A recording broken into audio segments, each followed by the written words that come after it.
Hello friends, I am C Vardhamanda. ध्यान से सुनना, जितने भी सी इंटर वाले स्टूडेंट हैं जिनका आज रिजल्ट आया सर, प्लीज ध्यान से सुनना और हाथ जोड़ के रिक्वेस्ट है, ये वीडियो बहुत इंपॉर्टेंट है सर।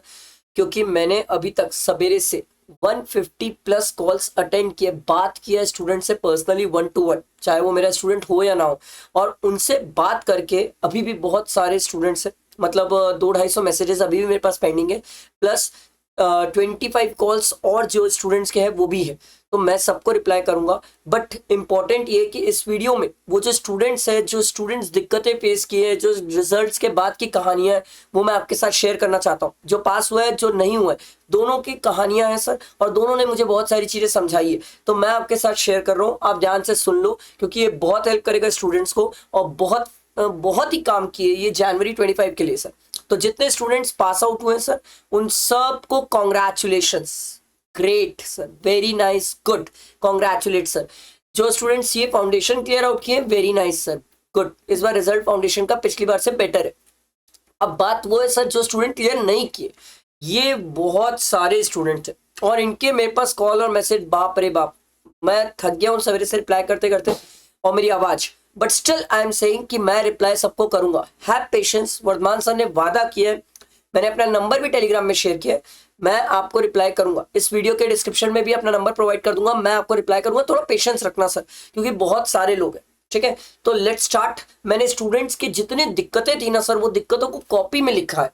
क्यों लिखा है? कारण ये लिखने का सर कि मैं समझू तो सही कहाँ दिक्कत आ रही है स्टूडेंट्स को, क्योंकि जब तक मैं समझूंगा नहीं, मैं किसी को कोई सॉल्यूशंस दे ही नहीं पाऊंगा। और जो पास हुआ उससे भी पूछा, भाई तू कैसे निकला, और जो फेल हुआ उससे भी पूछा कि तूने क्या कर दिया जो फेल हो गया।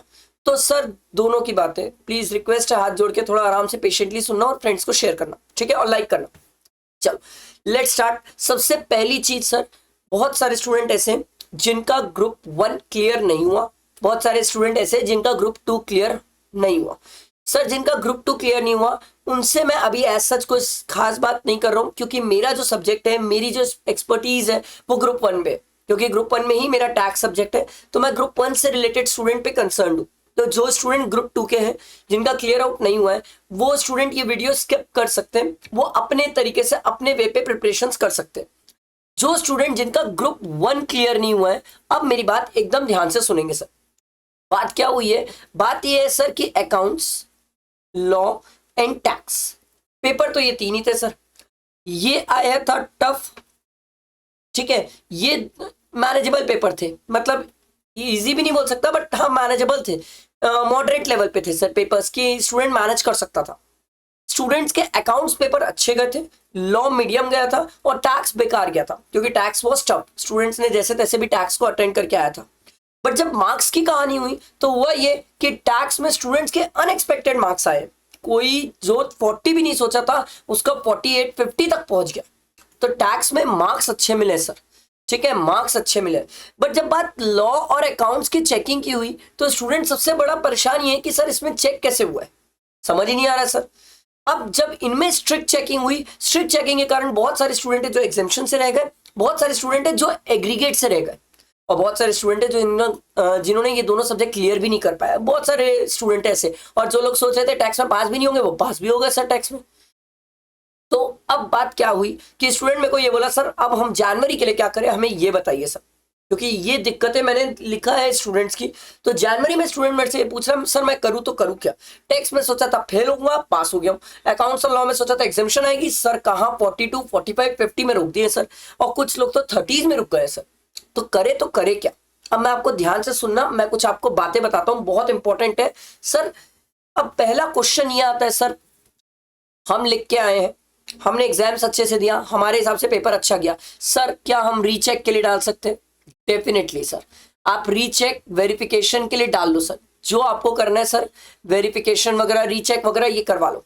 मैंने इसका भी प्रोसीजर जो है, plus plus plus plus plus plus second, RTI से अपनी कॉपी मंगाएंगे सर स्टूडेंट्स, ठीक है, आरटीआई से स्टूडेंट्स अपनी कॉपी मंगाएंगे सर। कंपलसरी है, जिनका ग्रुप 1 क्लियर नहीं हुआ है सर, मंगाना है, मींस मंगाना ही है सर। कारण ये है सर, अगर नहीं मंगाओगे तो फिर से वही बात होगी कि गलतियां कैसे पता चलेगी सर क्या हो रही है। मैं तो कोई भगवान नहीं, चलो जो स्टूडेंट मेरे से पढ़ा मैं समझ जाऊंगा कहाँ क्या गलती किया। अरे जो नहीं पढ़ा वो मेरे को कैसे समझ आएगा? इवन आपको समझ नहीं आएगा मार्क्स कहाँ से कटा है। तो मंगाओ ना कॉपियां, मंगाओ कि सर आपका अकाउंट्स में कम क्यों हो रहा है, लॉ में कम क्यों हो रहा है सर, मंगाओ। जिसका अभी भी टैक्स में कम है मंगाओ कॉपियां, तीनों कॉपियां मंगा लो। आरटीआई से मंगा लो सर, 10-10 रुपए तो लगता है, मंगा लो कॉपियां। तो ये कॉपियां मंगाना है। सबसे पहली चीज हमें क्या करनी है, कॉपियां मंगाना है। रीचेक वेरिफिकेशन वगैरह के लिए जो प्रोसीजर होगा वो करना है। टेलीग्राम में मैंने आरटीआई से कॉपी मंगाने का प्रोसीजर शेयर किया है, आप उसको चेक कर सकते हो सर। आई बात समझ? यहां तक क्लियर हुआ? अब कहानी आगे बढ़ती है। यहां तक तो हमने करके छोड़ दिया सर, ये हमारे हाथ में था, हम जो करके छोड़ दिए। अब बात ये सर कि वापस पढ़ना चालू करे कि नहीं सर? पढ़ना है, वापस पढ़ना है सर। हमारे पास कोई ऐसा नहीं है कि 5-6 महीना है जो अभी हम आराम से बैठ जाए, रिलैक्स बैठ जाए और छोड़ दे सर। मैं आपको ये बोलूंगा सर, आपके पास समझ लो नवंबर प्लस दिसंबर है। अब जनवरी मत गिन लेना सर, जनवरी के 10-11 दिन जो आपके पास है ना सर, वो 10-11 दिन या 12 दिन जो भी है जनवरी के, वो आप छोड़ दो सर। उसमें फर्स्ट पेपर या सेकंड पेपर का रिवीजन उतना ही कर पाओगे, उससे ज्यादा कुछ नहीं होगा। तो मेनली आपके पास नवंबर और दिसंबर है। मैं बोलूंगा स्टूडेंट्स को सर वो रिलैक्स करे, आज के आज कोई डिसीजन ना ले सर, मत लो। आज ही रिजल्ट आया है, आज ही अगर सोचने चले गए ना सर तो बहुत नेगेटिव थॉट्स ज्यादा आएंगे कि नहीं पढ़ पाऊंगा, नहीं कर पाऊंगा, सीए मेरे बस का नहीं है, कितना भी पढ़ लूं मार्क्स नहीं आता है। साला जो पेपर बिगड़ता है उसमें अच्छे मार्क्स आते हैं, जो पेपर अच्छा जाता है उसमें मार्क्स नहीं आते। साला पढ़ू तो पढ़ू किसको, ये सब ख्याल आएंगे। मेरे को भी आते थे सर, मैं भी फेल हुआ हूं, तो मैं ये फेल वाली फीलिंग समझता हूं, मुझे पता है ये फेल वाली फीलिंग, इसीलिए समझा रहा हूं सर। ठीक, अब बात समझो। आप पढ़ाई करना है हमें, पर आज से तो नहीं करना है सर, आज से तो नहीं करना है, प्लीज नहीं करना है। मेरी रिक्वेस्ट है आपसे सर, 31 या फिर कई जगह फर्स्ट, डिपेंड करता है सर। ये दो में से कई जगह दिवाली, कई जगह 31 मना रहे, कई जगह फर्स्ट मना रहे। प्लीज काम को रिलैक्स हो, अपने आप को नॉर्मल करो सर। 2 दिन है, आप दिवाली मनाओ सर, मनाओ बिल्कुल, भगवान की पूजा करो सर। ठीक है, भगवान की पूजा करो, अपने आप को मेंटल स्टेबल करो सर। ठीक है, आपके पास टाइम है ना ये 2 दिन, आप शेड्यूल बनाओ सर, कैसे पढ़ना है, क्या पढ़ना है, कितना पढ़ना है, किस तरीके से पढ़ना है, ये सब शेड्यूल बनाओ सर। कोई सरेंडर मत करो सर, शेड्यूल बनाओ। ठीक है, दिवाली की पूजा करो और दिवाली के पूजा के अगले दिन से चुपचाप बैठ के पढ़ना स्टार्ट करो। अब जब एक स्टूडेंट पढ़ने बैठता है तो सबसे पहला क्वेश्चन ये आता है, सर पढ़ू तो पढ़ू क्या सर, 10 बार तो वो बुक पढ़ चुका हूं सर, अलग ही तरीके से याद है बुक। अब मेरी बात एक एक ध्यान से सुनते जाना, बहुत ध्यान से सुनना, क्योंकि यहां से बहुत इंपॉर्टेंट बात है सर, बहुत सारे लोग ये चीज रिलेट कर पाएंगे सर। पहली चीज सर, माइट बी पॉसिबल कोई स्टूडेंट ये बोले सर मेरे कंसेप्ट तगड़े हैं सर, मार्क्स नहीं आता। अगर आपके कंसेप्ट अच्छे हैं फिर भी मार्क्स नहीं आ रहा है तो आप क्या करो सर, क्वेश्चन बैंक से प्रैक्टिस करो। आपके पास क्वेश्चन बैंक है तो वेरी गुड, नहीं है मेरे से ले लो question bank, but question bank से प्रैक्टिस करो, करना ही होगा sir. Question bank plus test series, ठीक, सब चीज के डिस्क्रिप्शन में मैं लिंक दे दूंगा। आपके पास खुद के पास है तो मुझे कोई दिक्कत नहीं, वहां जहां से भी लेके बैठे होगे, जो भी करके बैठे होगे वहां से करो सर। एक स्टूडेंट बोला सर कंसेप्ट अच्छे हैं, मैंने क्वेश्चन भी बहुत प्रैक्टिस किया था सर, बट सर टेस्ट नहीं दे पाया था सर। सर क्या हुआ सर, वहां पर पेपर लिखने गया, टाइम शॉर्ट हो गया सर। सर समझ नहीं आया पेपर में कहां कहां समय चले गया, पेपर मैनेज नहीं हो पाया सर, मार्क्स कम हो गए सर। आप टेस्ट दीजिए सर, आपको टेस्ट देना होगा सर, तभी आप सीखेंगे सर। तीसरा, कोई ऐसा टाइप का भी स्टूडेंट होगा सर जिसने कंसेप्ट भी किया, क्वेश्चन बैंक भी प्रैक्टिस किया, प्लस टेस्ट भी दिया, स्टिल उसके मार्क्स नहीं आ रहे। ये वाला आदमी भयानक परेशान है। अब इस केस में क्या होता है मैं आपको बताता हूं सर, मैं जो पर्सनली समझता हूं सर, स्टूडेंट ये चीज नहीं सोचता है बट मैं आपको पर्सनली समझाता हूं।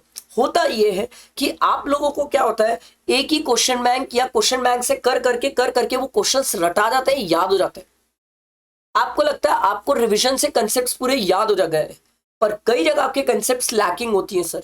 जब आपने कंसेप्ट प्रैक्टिस किया, क्वेश्चन प्रैक्टिस किया, टेस्ट कर लिया, उसके बाद मार्क्स कम क्यों है सर? उसके बाद तो डेफिनेटली आने चाहिए थे सर, उसके बाद भी नहीं आ रहा है तो आई वुड से आपके कंसेप्ट प्रॉपर नहीं है। तो आप अगर इस सिचुएशन में है तो आपको क्या करना चाहिए, एग्जाम ओरिएंटेड बैच से प्रैक्टिस करना चाहिए। अब एक स्टूडेंट ने इससे रिलेटेड भी बहुत अच्छा क्वेश्चन पूछा मेरे से, सर मैं अगर एग्जाम ओरिएंटेड बैच लूंगा, आप मेरे को एक बात बताओ सर, 2 ही महीना बचा है एग्जाम को, सर मैं कितने लेक्चर्स देख पाऊंगा, क्या कर पाऊंगा? मैंने उस स्टूडेंट को ये बोला, ध्यान से सुन भाई, एकदम ध्यान से सुनना। मैंने स्टूडेंट को बोला तू क्यों पूरे एग्जाम ओरिएंटेड बैच के लेक्चर्स देखेगा, एक काम कर, मेन चैप्टर्स के देख ले, पीजीबीपी, कैपिटल गेन, ठीक है, टीडीएस, ठीक है, आईटीसी। सर इंपॉर्टेंट चैप्टर्स जो सबसे ज्यादा इंपॉर्टेंट है, जिनका एग्जाम में वेटेज ज्यादा है, जहां अपन फंसते हैं, वो सब चैप्टर्स का देख ले। सैलरी डिपेंड करता है कौन स्टूडेंट किस चैप्टर्स पे वीक है, वो चैप्टर्स देख, बाकी पूरे मत देख। उसमें भी जो चैप्टर देख रहा है, तेरे को लगता है उस चैप्टर के तेरे कंसेप्ट अच्छे हैं, तो जहां मैं क्वेश्चन पढ़ाया हूं, मैंने प्रैक्टिस कराया एग्जाम ओरिएंटेड में, तू वो क्वेश्चंस उठा, सिर्फ उसी को प्रैक्टिस कर ले भाई। पर आप समझो मेरी बात, कंसेप्ट अच्छे, क्वेश्चन अच्छे, टेस्ट दे रहे हो, मार्क्स नहीं आ रहे, कंसेप्ट में कहीं इशू है। You need to understand that concept में इशू है and you need to work on that concept. नहीं करोगे फिर वही बात होगी, फिर वही सेम सेम प्रैक्टिस करके जाओगे और एग्जाम में जाके फिर वही हालत टाइट हो जाएगी, फिर आके बोलोगे सर सब तो करते हैं, पता नहीं क्यों नहीं मार्क्स आता। मैं आपको बता रहा हूँ मार्क्स नहीं आने के वैलिड रीजन है सर ये सब। और मैं ये देखो, मैंने तो सब स्टूडेंट से बात कर करके नोट किया है सर, ये सब चीजें किया है सर, मैंने तो बात किया लोगों से जो मेरे नहीं थे, मैं उनसे तक बात की है सर कि क्या क्यों क्यों क्यों दिक्कतें आ रही है। अच्छा, अब कई स्टूडेंट मेरे से ये भी पूछते हैं कि सर एक बात बताओ, सर हमने तो ग्रुप 1 दिया था, हमें लगा था निकल जाएगा, तो हमने क्या किया, ग्रुप 2 की क्लासेस कर ली सर। अब ग्रुप 2 की क्लासेस ऑलमोस्ट हो गई है सर, ग्रुप 1 क्या हम मई में दे दें? सर ये तो बहुत ही बड़ा ब्लंडर हो जाएगा, मैं आपको बता रहा हूं क्यों। सर ग्रुप 1 अगर मई में देने गए ना सर, तो अमेंडमेंट्स है सर, और मैं पढ़ा रहा हूं अमेंडमेंट सर, मेरे को पता है इतने अमेंडमेंट्स है, अरे बाप रे बाप, बाप रे बाप। आपको लगेगा कैपिटल गेन तो वापस पूरा ही पढ़ लो, टीडीएस में नए नए क्या बोलते हैं सर, परसेंटेजेस हो गए, सब परसेंट चेंज हो गए सर, छोटे छोटे इतने अमेंडमेंट्स हुए, आईयूएस में अमेंडमेंट, कैपिटल गेन, जीएसटी में तो अलग चल रही है दुनिया, क्लैरिफिकेशन पे क्लैरिफिकेशन, क्लैरिफिकेशन पे क्लैरिफिकेशन, तो पढ़ लो बाद में अमेंडमेंट, मेरा क्या है। खुद परेशान हो गए, फ्रस्ट्रेट हो गए फिर बाद में कि अरे सर आप पहले क्यों नहीं बताए, बाद में अमेंडमेंट बहुत कवर करना पड़ा।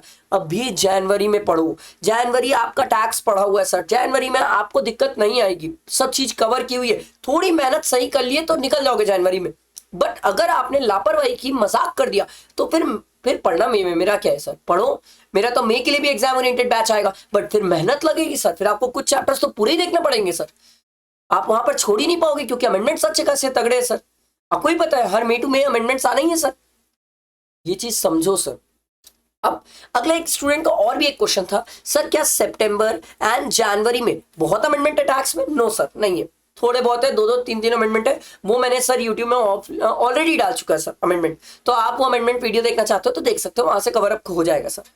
आई होप इस वीडियो में बहुत सारे पॉइंट्स मैंने जो स्टूडेंट्स के कवर किए, आई थिंक मेरे ख्याल से मैंने ऑलमोस्ट सब पॉइंट्स कवर कर दिए, ठीक है, सब पॉइंट्स कवर किए। इन केस अगर मुझसे कोई पॉइंट्स छूट गया होगा, विश्वास करो नेक्स्ट वीडियो एक और बना के सर स्टूडेंट से अभी तो बात करूंगा, कई सारी चीज और पता चलेगी, एक वीडियो और बना के सर क्या बोलते हैं आपको जरूर बताऊंगा सर, ठीक। मेरा ये नंबर है सर, ठीक, मैं आपको रिस्पॉन्ड करूंगा, बट थोड़ा पेशेंस सर, दिवाली टाइम में बहुत सारे स्टूडेंट्स को रिप्लाई कर रहा हूँ, बट बहुत टाइम लग रहा है सर, टाइम लग रहा है सर, क्योंकि लोगों को डिमोटिवेशन से बाहर निकालना है मेरे को। चार अटेम्प्ट, तीन अटेम्प्ट वाले भी स्टूडेंट्स मेरे को कॉल कर रहे, मैसेज कर रहे हैं सर, तो मैं सभी से बात कर रहा हूँ, इट टेक्स टाइम सर, तो सर उसके कारण मुझे थोड़ा सा एफर्ट्स लग रहा है, थोड़ा पेशेंस रखना, वर्तमान से रिप्लाई करेंगे सर, बट प्लीज हाथ जोड़ के रिक्वेस्ट है, कोई भी गलत डिसीजन नहीं लेना, और जितना हो सके फ्रेंड्स तक शेयर करो, क्योंकि आप ही के फ्रेंड्स होंगे कोई ना कोई जो इधर उधर आपको मिल जाएंगे जिनका क्लियर नहीं हुआ होगा, तो ये बहुत हेल्प करेगी ये वीडियो, ठीक है। आई होप मेरी बातें समझ आई होगी, प्लीज रिक्वेस्ट है सर, थोड़ा सा सीरियस होना है हमें सर, मजाक नहीं करना है, 2 ही महीने है सर, और मेरा वादा है सर मैं अपने तरफ से हर चीज आपके लिए करके दूंगा, मेरा वादा है, मैं आप लोग के लिए रिवीजन करवाऊंगा, जो मेरे तरफ से होगा वो मैं अपने तरफ से करूंगा सर, वादा है मेरा। आरटीपी एमटीपी हम सॉल्व करते हैं सर, करवाऊंगा, बट सर मैं मेरे अकेले से जंग नहीं जीत सकते सर, सर ताली भी एक हाथ से कैसे बजेगी सर, अकेले कब तक लड़ूंगा सर, साथ मिलकर लड़ते हैं ना सर, जरूर गारंटीड रिजल्ट आएगा सर। और देखो मैं आपको एक चीज बता रहा हूँ सर, मैं आपको इसलिए इतनी चीजें समझाता हूँ सर, मैं खुद भी फेलियर स्टूडेंट हूँ, मैं कोई रैंकर नहीं था सर, अपन फेलियर वाले थे, सीए फाइनल में 6 अटेम्प्ट लगा, सी इंटर में 2 अटेम्प्ट लगा, अपने को भी फेल का दुख समझता है सर, ऐसा नहीं है फेल का दुख नहीं समझता, जो प्रेशर है, जो मेंटल हरासमेंट है, जो लोगों के ताने, मैं भी समझता हूँ सर, ये सब चीजें समझता हूँ और भुगता हूँ। बट एक बात याद रखना, बहुत एक अच्छी कहावत है, पता नहीं किसी ने बोला है, बुरा समय रहे तो चुपचाप शांति से चलो, जब अपना टाइम आएगा ना सब देख लेंगे अपन, सब देख लेंगे। तो आपसे रिक्वेस्ट है, प्लीज प्लीज साथ चलते हैं, मेहनत करते हैं, जनवरी में क्लियर करते हैं, ठीक है। फिर भी इनकेस अगर किसी को कोई पूछना हो कुछ चीज़ तो ये मेरा नंबर है, आप पिन करना, मैं रिप्लाई करूँगा। ठीक है, चलो चीज़ें क्लियर हुई होगी, लाइक करना, फ्रेंड्स को शेयर करना। ठीक है, थैंक यू।